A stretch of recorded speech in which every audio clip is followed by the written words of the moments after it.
ಶಿಕ್ಷಕರ ಸಂಘದಲ್ಲಿ ಹಣ ದುರ್ಬಳಕೆ ಆರೋಪ ಈಗ ಬರ್ತಾ ಇದೆ. ಈ ಹಿನ್ನೆಲೆಯಲ್ಲಿ ಈಗ ಶಿಕ್ಷಕರೇ ನಾವು ಸಮ್ಮೇಳನಕ್ಕೆ ಹಣವನ್ನು ಕೊಡಲ್ಲ, ಅಂದರೆ ವಂತಿಕೆ ಹಣವನ್ನು ನಾವು ಕೊಡೋದಿಲ್ಲ, ಒತ್ತಾಯಪೂರ್ವಕವಾಗಿ ಕೇಳಿದ್ರೆ ಅದನ್ನು ನಾವು ವಿರೋಧ ಮಾಡ್ತೇವೆ ಅಂತೇಳಿ. ಬನ್ನಿ ಈ ಬಗ್ಗೆ ಈ ಹಿಂದೆ ಶಿಕ್ಷಕರ ಸಂಘದಲ್ಲಿ ಖಜಾಂಚಿ ಆಗಿದ್ದಂಥ ಸುರೇಶ್ ಅವರು ಇದ್ದಾರೆ, ಅವ್ರನ್ನೇ ಮಾತಾಡ್ಸೋಣ. ಸರ್, ಈಗ ನೀವು ವಿರೋಧ ವ್ಯಕ್ತಪಡಿಸ್ತಾ ಇದ್ದೀರಿ, ಈ ವಂತಿಗೆ ಕೊಡಲಿಕ್ಕೂ ಕೂಡ ವಿರೋಧ ಇದೆಯಾ ನಿಮ್ಮದು? ಇವತ್ತು ಸಮ್ಮೇಳನದ ವಂತಿಕೆ ಕೊಡಲಿಕ್ಕೆ ನಮ್ಮದು ವಿರೋಧ ಇದೆ ಸರ್. ಸಮ್ಮೇಳನಕ್ಕೆ ನಮ್ಮದು ವಿರೋಧ ಇಲ್ಲ. ಸಮ್ಮೇಳನ ಯಾವ ಸಂದರ್ಭದಲ್ಲಿ ಮಾಡಬೇಕು ಅನ್ನೋದು ಭಾಳಷ್ಟು ಮುಖ್ಯವಾದ ವಿಷಯ. ಇಲ್ಲಿ ಈಗಾಗಲೇ ನಮ್ಮ ಅವಧಿ ಮುಗಿದು ಹೋಗಿದೆ. ಚುನಾವಣೆ ಮಾಡುವಂಥ ಸಂದರ್ಭದಲ್ಲಿ ಸಮ್ಮೇಳನ ಮಾಡೋದು ಬೇಡ. ಇವತ್ತು ಚುನಾವಣೆಯನ್ನು ಪಾರದರ್ಶಕವಾಗಿ ಮಾಡೋಣ. ಚುನಾವಣೆಯಲ್ಲಿ ಯಾರು ಗೆದ್ದು ಬರ್ತಾರೋ ಅವರು ಎಲ್ಲರೂ ಕೂಡಿ ಸಮ್ಮೇಳನವನ್ನು ಮಾಡೋಣ ಅನ್ನೋಂಥ ಒಂದು ಅಭಿಪ್ರಾಯ. ಈಗಾಗಲೇ ಸಹಕಾರ ಸಂಘದ ನಿಬಂಧಕರು ಸ್ಪಷ್ಟವಾದಂಥ ಒಂದು ಆದೇಶವನ್ನು 31/1/2026 ಮಾಡಿದ್ದಾರೆ. ಈಗಾಗಲೇ ನಿಮ್ಮ ಸಂಘದ ಅವಧಿ ಮುಕ್ತಾಯವಾಗಿದೆ. ನೀವು ಪ್ರಮುಖವಾದಂಥ ನಿರ್ಧಾರಗಳನ್ನು ಹಾಗೂ ಈ ಸಂಘಟನೆಗೆ ಆರ್ಥಿಕ ನಷ್ಟವನ್ನುಂಟು ಮಾಡುವ ಯಾವುದೇ ಪ್ರಮುಖ ನಿರ್ಧಾರಗಳನ್ನು ತೆಗೆದುಕೊಳ್ಳಬಾರದಂಥ ಸ್ಪಷ್ಟವಾದಂಥ ಒಂದು ಆದೇಶವಿದೆ.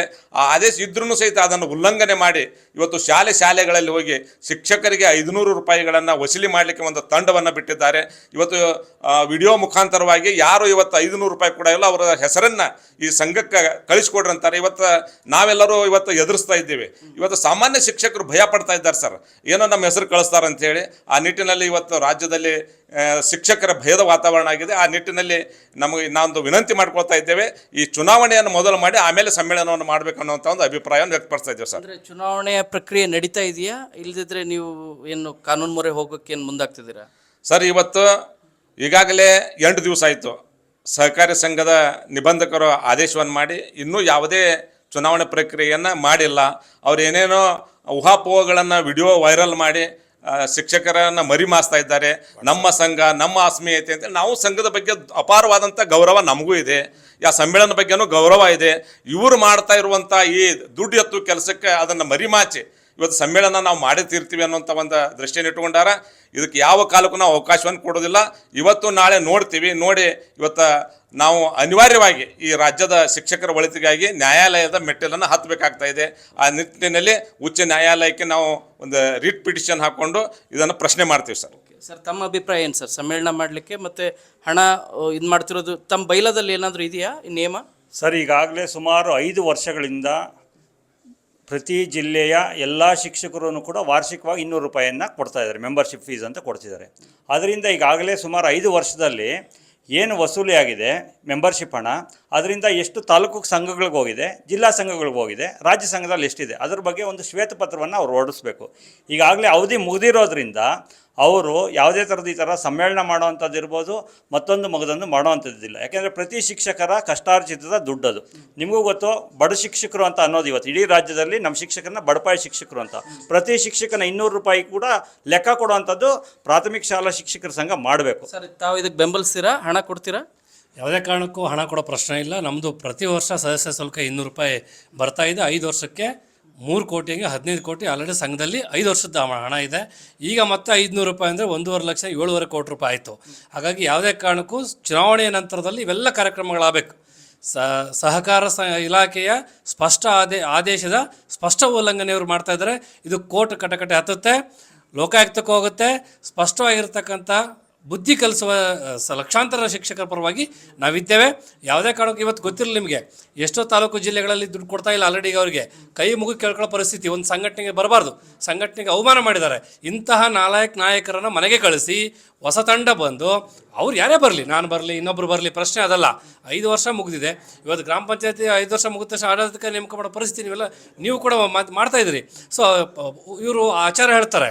ಬೈಲಾದಲ್ಲಿ 1 ವರ್ಷ ಹೆಚ್ಚುವರಿಯಾಗಿ ನಾವು ಅವಕಾಶ ಮಾಡ್ಕೊಂಡಿದ್ದೀವಿ, ನಿಯಮ ಪ್ರಕಾರ ಇನ್ನೊಂದು ವರ್ಷ ಕಂಟಿನ್ಯೂ ಇರುತ್ತೆ ಅಂತ ಹೇಳಿ. ಸರ್, ಇಲ್ಲ, ಅದ್ರ ಬೈಲಾ ವಿಚಾರದಲ್ಲಿ ಸರ್ ಎಲ್ಲರ ಏನು ಪದಾಧಿಕಾರಿ ತೀರ್ಮಾನ ಇರುತ್ತೆ. ಬಟ್ ಆದರೆ 5 ವರ್ಷ ಅಷ್ಟೇ ಇರೋದು ಬೈಲಾದಲ್ಲಿ.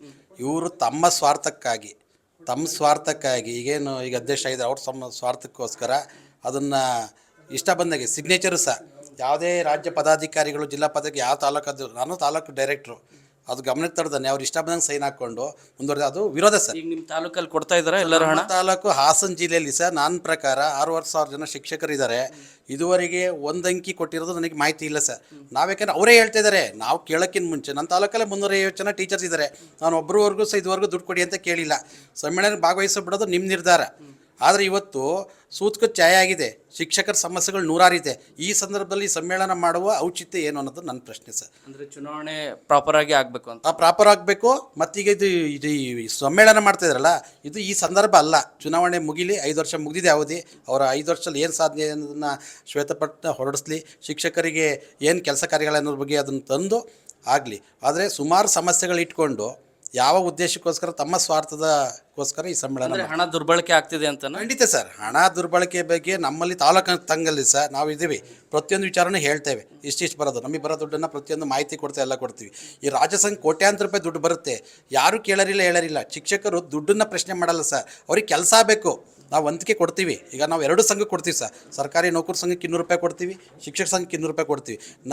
ನಮಗೆ ಬೇಕಾದ ಸೌಲಭ್ಯಗಳು, ಕೆಲಸ ಕಾರ್ಯಗಳು ಆಗಬೇಕು ಅನ್ನೋದು ಅಷ್ಟೇ ಶಿಕ್ಷಕರಿಗೆ. ನೀವು ಸಮ್ಮೇಳನ ಮಾಡಿ, ಹಬ್ಬ ಮಾಡಿ, ಏನಾರು ಮಾಡಿ, ಸ್ಟ್ರೈಕಾರ ಮಾಡಿ, ಏನಾರು ಮಾಡಿ, ಆದರೆ ಆ ಸಮಸ್ಯೆಗಳನ್ನೇ ಇಟ್ಕೊಂಡು ನೀವೀಗ ಯಾವ ಪುರುಷಾರ್ಥಕ್ಕೆ ನೀವು ಸಮ್ಮೇಳನ ಮಾಡ್ತಾಯಿದ್ದೀರಿ ಅನ್ನೋದು ಇಡೀ ರಾಜ್ಯದ ಸಮಸ್ತ ಶಿಕ್ಷಕರ ಪ್ರಶ್ನೆ. ಇಲ್ಲಾಂದರೆ ನಾನೊಬ್ಬ ಡೈರೆಕ್ಟರ್ ಆಗಿದ್ದೀನಿ, ನಾನು ಪ್ರತಿನಿಧಿ ಶಿಕ್ಷಕರು ಆಯ್ಕೆ ಮಾಡಿ ಕಳಿಸಿದ್ದಾರೆ. ನಾನು ಸ್ವತಂತ್ರವಾಗಿ ಈ ಮಾಧ್ಯಮದ ಮುಖಾಂತರ ಸಮ್ಮೇಳನಕ್ಕೆ ಭಾಗವಹಿಸ್ಕೋಬೇಡವೋ ಅನ್ನೋದನ್ನು ನಿರ್ಧಾರ ಮಾಡಬೇಕಾಗಿರೋದು ರಾಜ್ಯದ ಸಮಸ್ತ ಶಿಕ್ಷಕರು ಸರ್. ಚುನಾವಣಾ ಸಂದರ್ಭದಲ್ಲಿ ಸಮ್ಮೇಳನ ಮಾಡೋದು ಎಷ್ಟು ಉಚಿತ ಅನ್ನುವಂಥ ಪ್ರಶ್ನೆನ ಮಾಡ್ತಾ ಇದ್ದಾರೆ. ಅನಿವಾರ್ಯ ಆದರೆ ಹೀಗೆ ಮುಂದುವರೆದ್ರೆ ನಾವು ಕೋರ್ಟ್ ಮೊರೆ ಹೋಗ್ತೀವಿ ಅನ್ನೋದು ಕೂಡ ಶಿಕ್ಷಕರ ಸಂಘದ ಕೆಲ ಪ್ರತಿನಿಧಿಗಳ ಆರೋಪ ಮತ್ತು ಅವರ ಮಾತಾಗಿದೆ. ಕ್ಯಾಮರಾ ಪರ್ಸನ್ ರಾಯ್ಡು ಜೊತೆ ಶರಣು ಹಂಪಿ, ನ್ಯೂಸ್ 18. ನಿರ್ಭೀತ, ನಿಷ್ಪಕ್ಷಪಾತ, ವಿಶ್ವಾಸಾರ್ಹ ಸುದ್ದಿಗಳಿಗೆ ಮತ್ತೊಂದು ಹೆಸರಾಗಿರೋ ನ್ಯೂಸ್ 18 ಕನ್ನಡ ಈಗ ಆಪ್ನಲ್ಲೂ ಲಭ್ಯ ಇದೆ. ದಯವಿಟ್ಟು ಇಲ್ಲಿರೋ QR ಕೋಡ್ ಅನ್ನು ಸ್ಕ್ಯಾನ್ ಮಾಡಿಕೊಂಡು ಆಪ್ ಡೌನ್ಲೋಡ್ ಮಾಡೋದಕ್ಕೆ ಮರಿಬೇಡಿ. ನಿಮ್ಮ ಬೆಂಬಲ ಹೀಗೆ ಸದಾ ನಮ್ಮೊಂದಿಗಿರಲಿ. ಧನ್ಯವಾದ.